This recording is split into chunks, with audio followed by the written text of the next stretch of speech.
Bueno, hoy empezamos el avance de los bacilos gram negativos no fermentadores. Siguiendo con la clasificación bacteriana, sabemos que estamos dentro de los gram negativos. Hemos avanzado todos los gram positivos, tanto cocos como bacilos. Hemos entrado a los gram negativos y vamos a avanzar hoy los bacilos gram negativos no fermentadores, donde tenemos 4 géneros importantes que son el género Pseudomonas, el género Acinetobacter, el género Flavobacterium, después tenemos a Moraxella, el género Stenotophormona, el género Burkholderia, entre los más importantes. Bueno, de acuerdo a la tinción de Gram, sabemos que hay los bacilos gram negativos, cuyo medio de cultivo selectivo es el agar McConkey.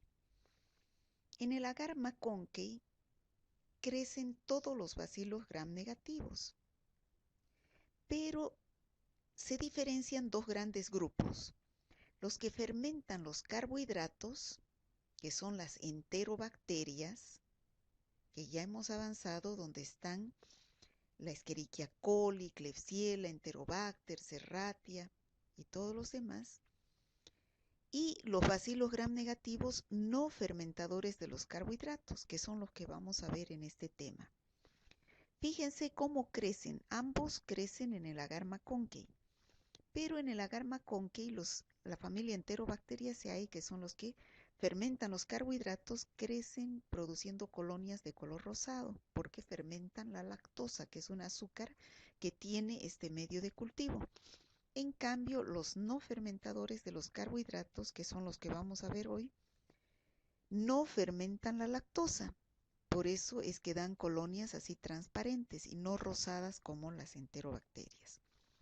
Por eso se llaman bacilos gram negativos no fermentadores de los carbohidratos. Esos son los que vamos a ver hoy. Otro medio de cultivo en los cuales se pueden diferenciar estos bacilos gram negativos no fermentadores es el medio de TSI. En este medio de TSI, todos estos bacilos gram negativos no fermentadores van a crecer, pero no vira el medio a ningún otro color, se queda de color rojo.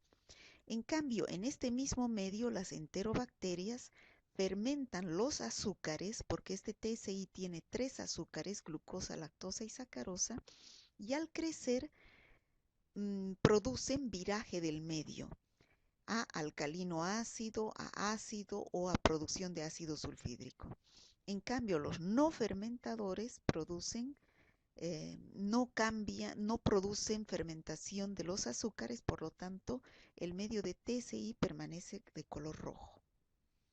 Dentro de este género, que son los bacilos gram negativos no fermentadores, como dijimos anteriormente, tenemos al género Pseudomonas, género Stenotophormonas, Acinetobacter, Burkholderia, Alcalígenes, Flavobacterium, entre otros, ¿no? Esos son los más importantes. En común tienen que estos son patógenos oportunistas. ¿Qué quiere decir? Que producen infecciones oportunistas.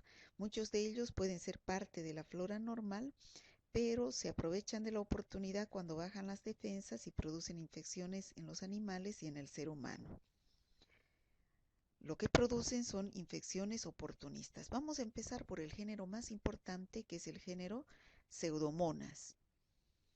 En este grupo de las pseudomonas tenemos a un grupo fluorescente y a un grupo no fluorescente. Dentro del grupo fluorescente tenemos a la pseudomona aeruginosa, que es la especie más importante. Luego tenemos a las pseudomonas fluorescens y a la pseudomona pútida. Y dentro del grupo no fluorescente tenemos a las pseudomonas sutseri y a las pseudomonas mendocina. De todas estas vamos a estudiar a la más importante, que es la pseudomona aeruginosa. Pero en común, ¿qué tienen el grupo de todas las pseudomonas? Todas las especies de pseudomonas.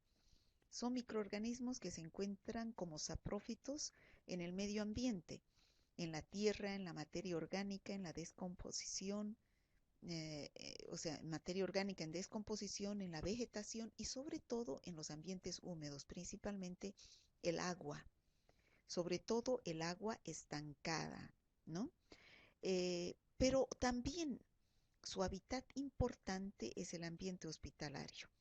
Las pseudomonas y generalmente todos estos bacilos gram negativos no fermentadores se encuentran en el ambiente hospitalario, sobre todo en los ambientes húmedos, en la comida, en el agua que tiene flores, en los jarrones que tienen flores con agua, en los baños, en los respiradores que son húmedos y los equipos de diálisis e incluso las soluciones de desinfectantes que tienen líquidos y no se han cambiado durante mucho tiempo.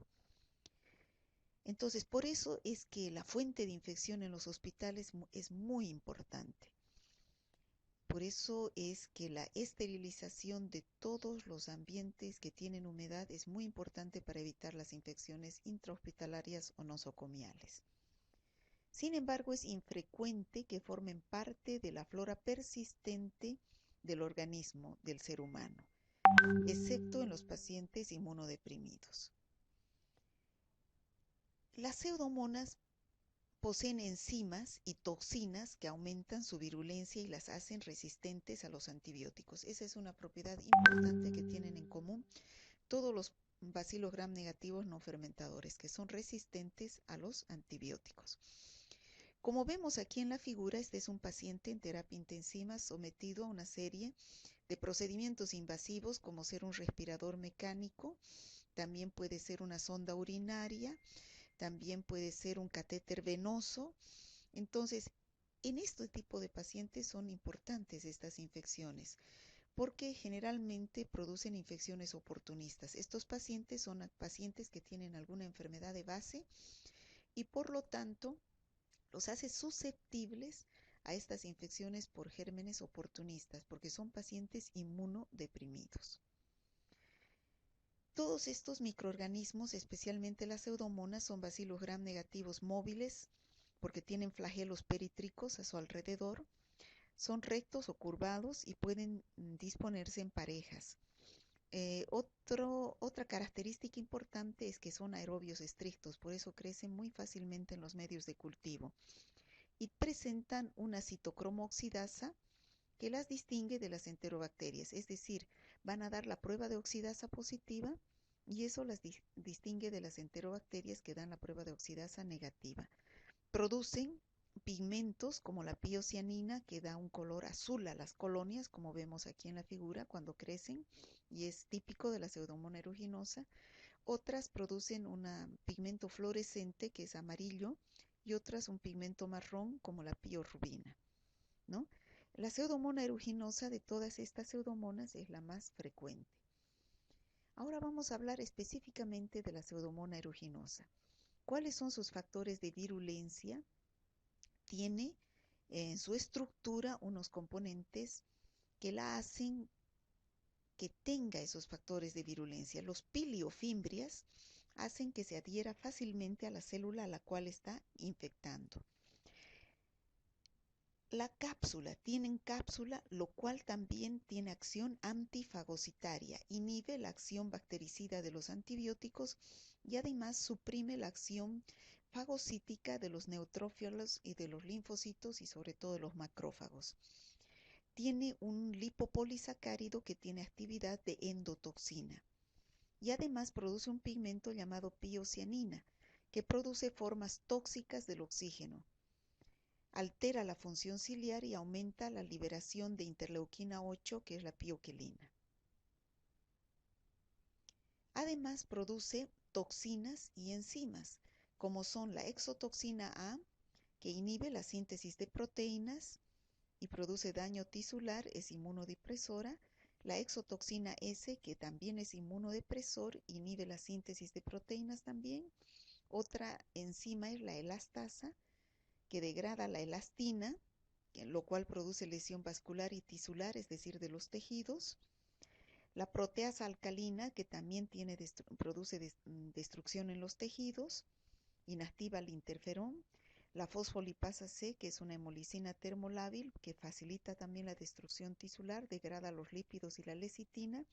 Un rhamnolípido, que es una hemolicina termoestable que altera los líquidos e inhibe la actividad ciliar del pulmón. y una exoenzima S y T que facilita la diseminación de las bacterias y facilita la invasión tisular y la necrosis tisular que se produce por acción de esta bacteria. En cuanto a su epidemiología, hemos dicho que se encuentra en los ambientes hospitalarios, como vemos en esta figura, en pacientes que se encuentran en terapia intensiva, que están sometidos a procedimientos invasivos, como por ejemplo el respirador mecánico. Es, eh, es un, es un equipo que tiene humedad, por lo tanto, se facilita su proliferación, produciendo infecciones respiratorias como las neumonías, ¿no? También se encuentra en los lugares de los hospitales donde hay humedad, como por ejemplo los floreros que están con flores, los respiradores y los equipos de diálisis. ¿Qué cuadros clínicos produce la Pseudomonas aeruginosa? En pacientes que están sometidos a respirador mecánico, puede producir neumonías intrahospitalarias, ¿no? Las traqueobronquitis, ¿no? Las bronconeumonías necrosantes. En pacientes que están sometidos a una sonda urinaria van a producir infecciones urinarias intrahospitalarias, son infecciones oportunistas. Y también van a producir infecciones en las quemaduras. Esta es una de las infecciones más importantes en pacientes quemados. Como estos pacientes han perdido la piel por acción de la quemadura, entonces están sometidos a, a infecciones por bacterias de la flora hospitalaria. Y estas son las infecciones de las quemaduras, donde como vemos aquí en la figura se va a producir una infección donde aparece una secreción verdosa como consecuencia de la colonización de la Pseudomonas aeruginosa. ¿Qué otros cuadros producen pacientes hospitalizados? Las bacteriemias, donde se diseminan las bacterias a través de la sangre, que es el foco de infección, hacia otros órganos y tejidos, dando diferentes infecciones en otros aparatos y sistemas. Pero ¿qué infecciones importantes producen pacientes en pacientes que no están en el hospital, es decir, infecciones extrahospitalarias? Infecciones del oído, eh, sobre todo en aquellos pacientes que se bañan en aguas estancadas donde prolifera la pseudomonas, dando la infección llamada otitis del nadador. Pero también en pacientes inmunodeprimidos, como los pacientes diabéticos, los pacientes con cáncer, puede producir infecciones más graves con destrucción invasiva de los huesos craneanos adyacentes del oído infectado. Otra infección en pacientes que no están hospitalizados son las infecciones oculares, es decir, en los ojos. Son infecciones oportunistas de córneas expuestas. Aquí se puede explicar muy bien infecciones que se producen en pacientes que utilizan lentes de contacto. Estos lentes de contacto los pacientes los colocan en las noches, se sacan y los colocan en unos recipientes que tienen unos líquidos. Este líquido hay que cambiarlo periódicamente, pero si no se lo cambia, entonces es un ambiente húmedo donde desarrolla la pseudomonas. Y entonces al colocar los lentes ahí se contaminan con pseudomonas y se van colocando a los ojos, lo cual va a contaminar los ojos, va a infectar los ojos y va a producir las corioretinitis, que son infecciones a nivel de la córnea. Aquí tenemos algunas figuras de infecciones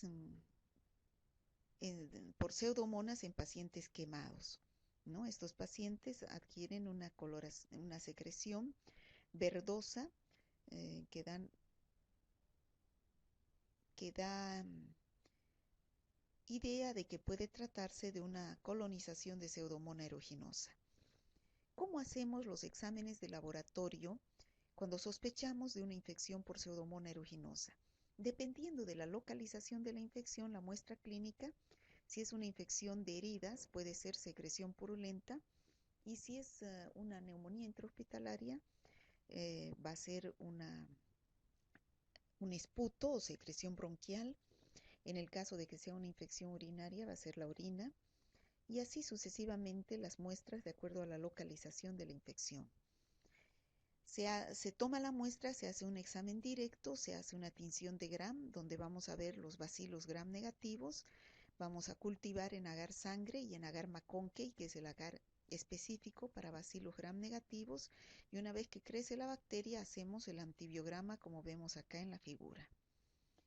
Entonces, en la tinción de gram vamos a ver bacilos gram negativos, que como son bacterias aerobias crecen fácilmente en el agar sangre y el agar maconque.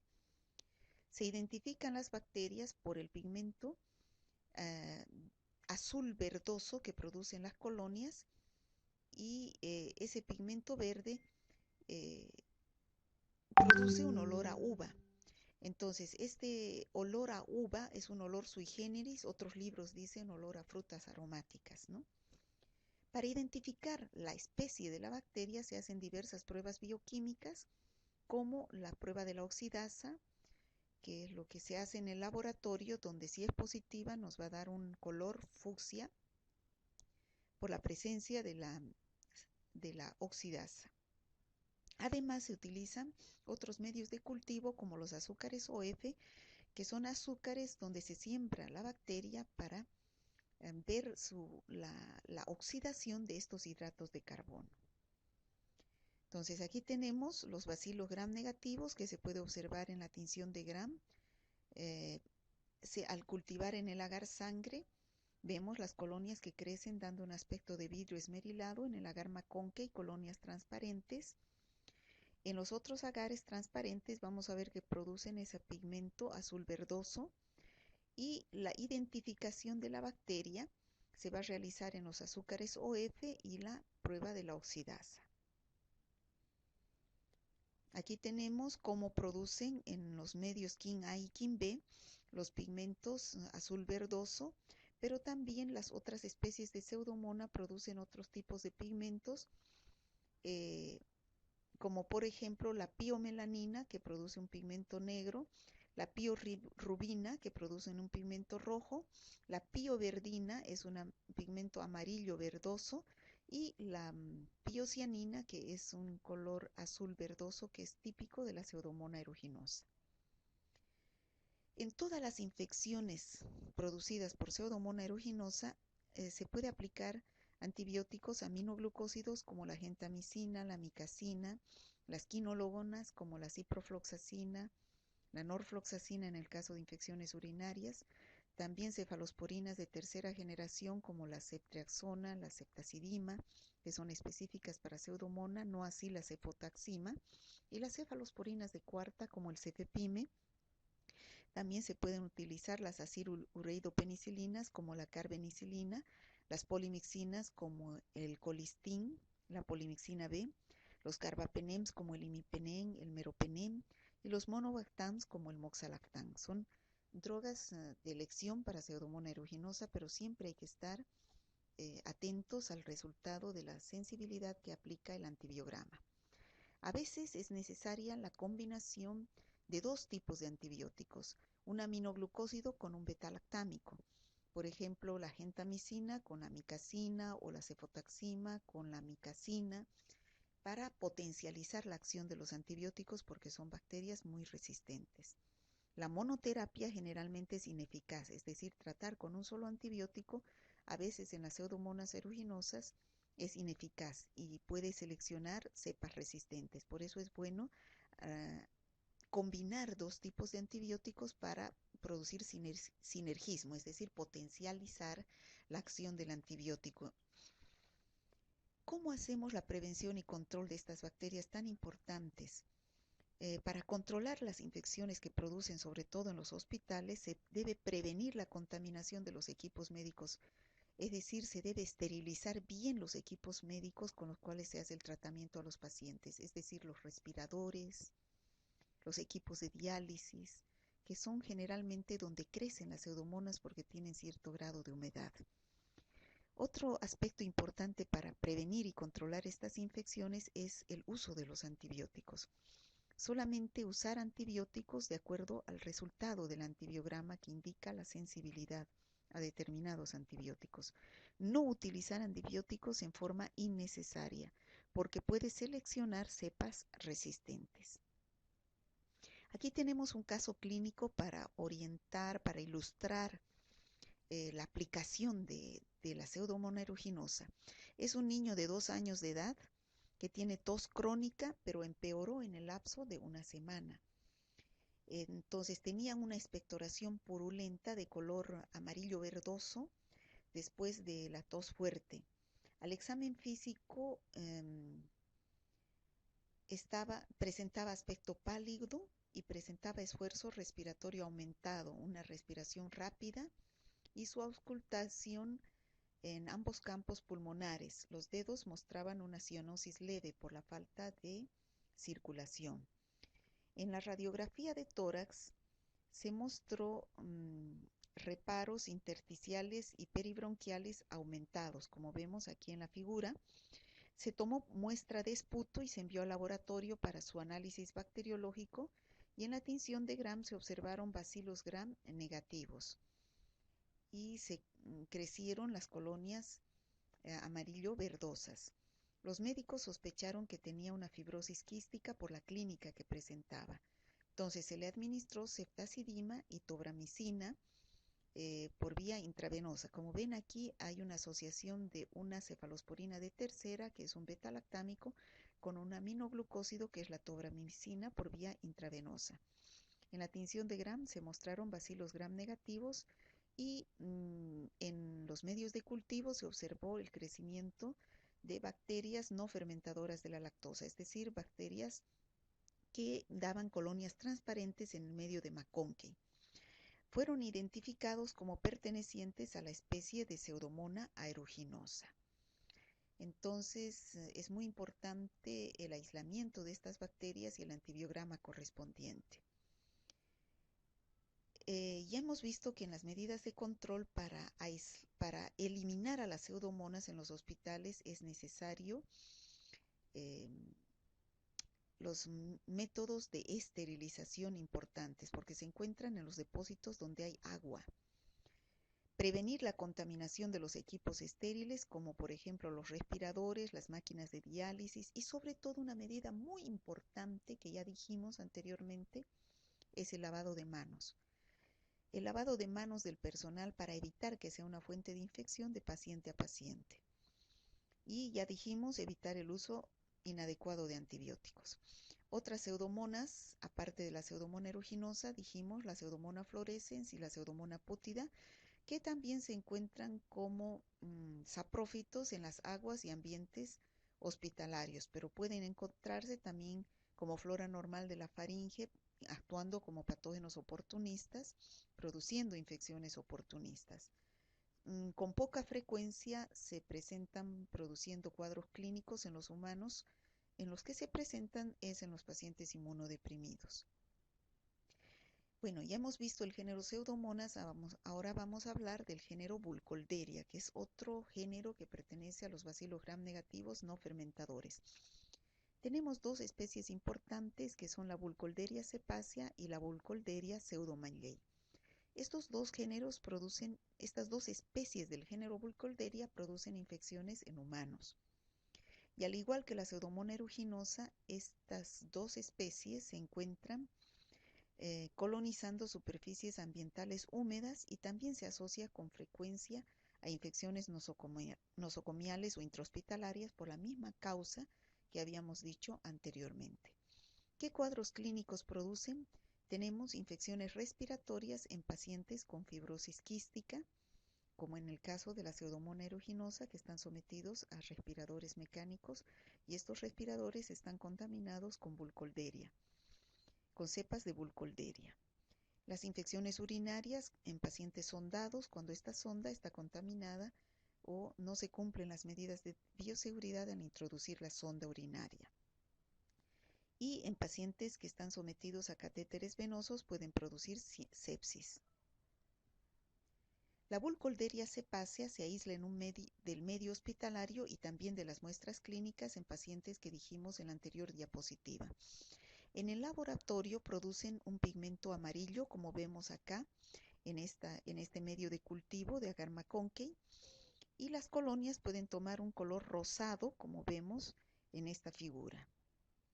La Burkholderia pseudomallei se encuentra como saprófito en la tierra, el agua y la vegetación, y sobre todo es endémico en en el sudeste asiático, sobre todo como vemos aquí en la figura, en las plantaciones de arroz porque tienen gran cantidad de humedad. La forma de transmisión al hombre es por contacto directo con la piel o por vía inhalatoria de estas personas que se encuentran haciendo cosecha de arroz sobre todo y que se ponen en contacto con estas bacterias al tener una herida o al inhalar el ambiente contaminado. Produce infecciones como la meloidiosis, que es una infección supurativa aguda, o también puede ser infección pulmonar crónica, que es una neumonía extrahospitalaria.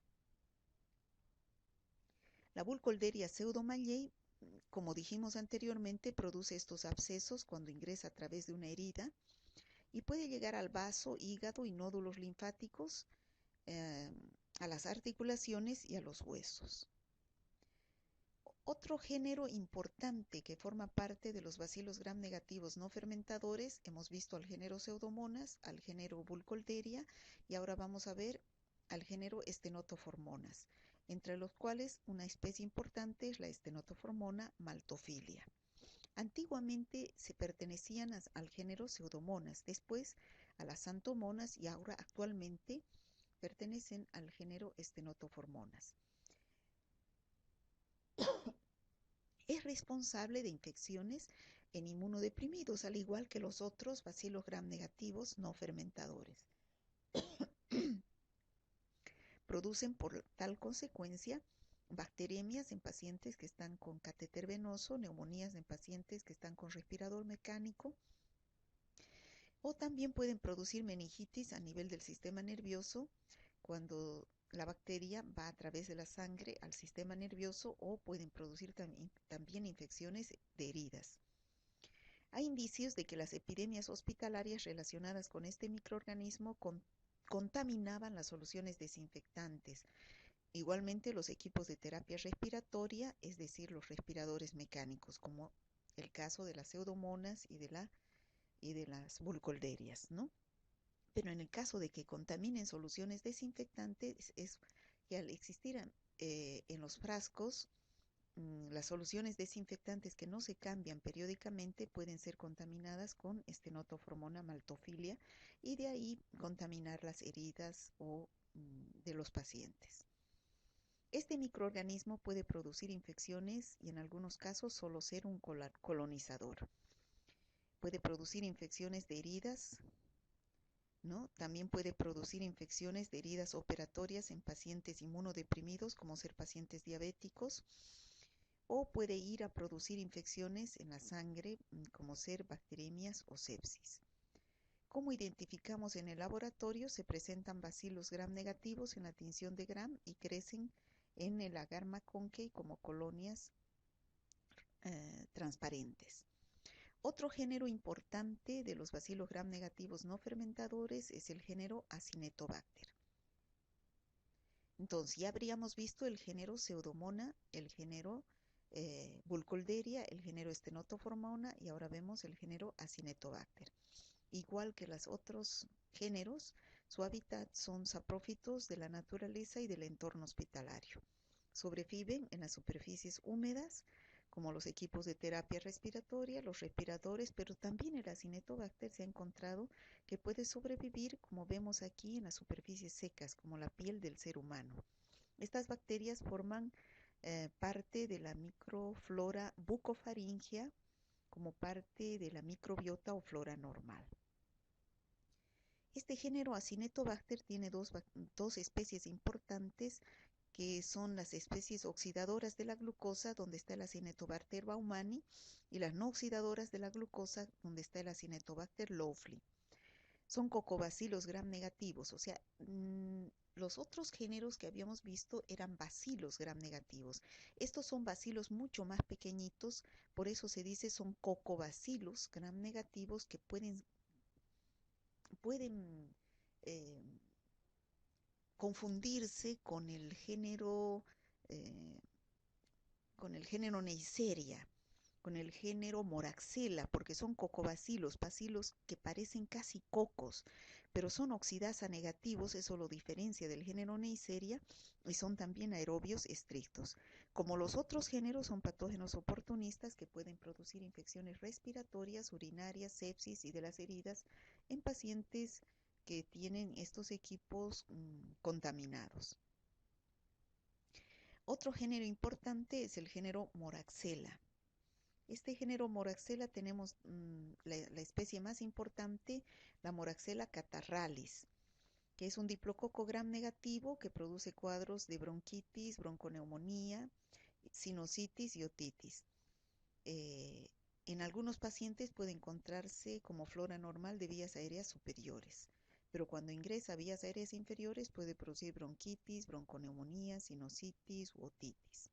La mayoría de estas cepas producen beta-lactamasas, por lo tanto son resistentes a la penicilina, por lo cual no se utiliza para las infecciones producidas por estas bacterias las penicilinas y otros beta-lactámicos. Otro género importante de los bacilos gram negativos no fermentadores es el género Eikenella, aunque menos importante que los anteriores. Y una especie importante es la Eikenella corrodens. Son bacilos gram negativos que pueden también, como la Moraxella, forman parte de las vías aéreas superiores y producen infecciones en inmunodeprimidos o que tienen algún traumatismo en la boca, como por ejemplo que ha sufrido alguna herida en la boca, porque al ser flora normal, esa es la puerta de entrada y pueden ingresar a través de esta puerta de entrada a otros órganos y producir infecciones. Por eso es que se aísla en personas que han sufrido alguna mordedura o que han tenido algún traumatismo en la mucosa bucal. Produce olor a lejía en las colonias, en los medios de cultivo donde crece, y esta bacteria sí es sensible a la penicilina, no produce beta-lactamasa. ¿Cómo se hace el diagnóstico de laboratorio de todos estos bacilos gram negativos no fermentadores? En primer lugar, en la tinción de gram vamos a ver bacilos gram negativos, porque son bacilos gram negativos no fermentadores. Pero el medio de cultivo que es específico para los bacilos gram negativos es el agar McConkey, que como dijimos, las bacterias, estos bacilos gram negativos pueden crecer de dos formas, así como dijimos en la primera diapositiva al principio, fermentando la glucosa, dando colonias rosadas, o no fermentando los carbohidratos, dando colonias transparentes. Los que fermentan la glucosa son las enterobacterias y los que no fermentan los carbohidratos son los bacilos gram negativos no fermentadores que hemos visto en esta clase. Otro medio de cultivo importante para ver si son bacilos gram negativos no fermentadores, ya dijimos al principio, es el TSI, que va a producir una coloración roja, no va a producir cambios en este TSI como son las enterobacterias. Otra prueba importante en el laboratorio es la prueba de la oxidasa, donde algunos no fermentadores van a dar oxidasa positiva, tal es el caso de las pseudomonas, y otros como el Acinetobacter van a dar oxidasa negativa. También vemos la prueba de la motilidad, la prueba de la catalasa y los azúcares OF que pueden ser diversos azúcares como glucosa, lactosa, sacarosa y maltosa, y los diversos bacilos gram negativos no fermentadores van a producir oxidando o fermentando coloración amarilla en los medios de cultivo, quiere decir que es positivo en ese azúcar. Bueno, eso lo van a llevar más en el laboratorio. En conclusión, ¿qué podemos decir de los bacilos gram negativos no fermentadores? Todos, su hábitat natural son los lugares húmedos. Por eso se encuentran en el medio ambiente, en los lugares donde hay agua estancada o donde hay humedad. Y en los hospitales se encuentra también donde hay humedad. Por eso los floreros, no debe haber flores en los hospitales porque es caldo de cultivo para pseudomonas, para estos bacilos gram negativos no fermentadores. Y se debe esterilizar bien los equipos en los cuales hay humedad, como ser los respiradores mecánicos, los equipos de hemodiálisis, entre otros, ¿no? Se deben desinfectar, se deben esterilizar muy bien para eliminar a estos microorganismos que les encanta tanto la humedad. Son oportunistas. ¿Qué quiere decir? Que producen infecciones sobre todo en pacientes inmunodeprimidos, es decir, en pacientes hospitalizados. Estos pacientes hospitalizados, al tener una enfermedad de base, son inmunodeprimidos y están sometidos a procedimientos invasivos, como ser los respiradores, las sondas, los catéteres, lo cual va a dar lugar a infecciones intrahospitalarias, como neumonías, infecciones urinarias y sepsis intrahospitalarias. Y otro y otro carácter en común que tienen estos, que son resistentes a los antibióticos. ¿Por qué? Porque son bacterias que se encuentran en el hospital, son parte de la flora hospitalaria, son bacterias de pacientes que han sido tratados con múltiples antibióticos. Por lo tanto, estas bacterias han seleccionado cepas resistentes que infectan a nuevos pacientes. Por lo tanto, es necesario hacer el cultivo de estos microorganismos para tener el antibiograma específico, para saber qué antibiótico es el adecuado, es el específico para el tratamiento de estos pacientes. Bueno, muchas gracias. Hemos terminado con este tema.